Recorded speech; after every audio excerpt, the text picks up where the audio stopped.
Vivo IQ নিও 10 এই ফোনটা সত্যি অসাধারণ। এত কম দামের মধ্যে এই ফিচার এবং এই প্রসেসর আজ অব্দি কোনো ব্র্যান্ড দিতে পারেনি।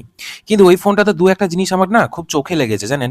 আসলে নিজের টাকা দিয়ে ফোনটা কিনেছি তো, ছোট ছোট জিনিসগুলো ধরা পড়ে যায় নিজের চোখে, অন্যজনের ফোন ব্যবহার করলে অতটা মাইনুটলি দেখা যায় না। আসলে এর যে সফটওয়্যারটা, ইউআইটা, ভিভোর ইউআইয়ের খুব একটা সুনাম নেই, তাদের অপটিমাইজেশন খুব একটা ভালো নয়।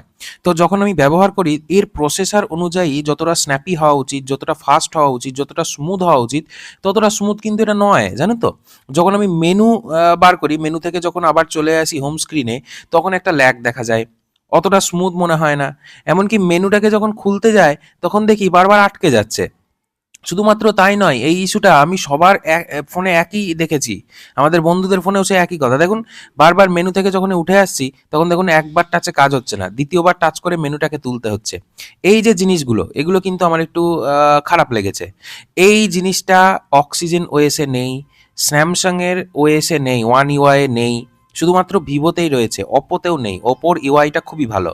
আর গেম খেলার সময় এমনি মোটামুটি ভালো স্মুথ আছে, ডিসপ্লেটাও মোটামুটি ভালো চলে যাবে। তবে এই যে প্রসেসর, স্ন্যাপড্রাগনের 8s Gen 4, এই প্রসেসরের যে ফুল পাওয়ার সেটা ভিভো নিতে পারেনি। কারণ সেই পাওয়ারটাকে পুরোপুরি ব্যবহার করার জন্য সফটওয়্যারের অপটিমাইজেশন দরকার, যেটা এই ফোনে খুব একটা ভালো নয়। আর আপডেটও রেগুলারলি দেয় না। মোটামুটি দেয়, খারাপ নয়, কিন্তু হ্যাঁ রেগুলার বেসিসে যে আপডেট সেটা কিন্তু দেয় না।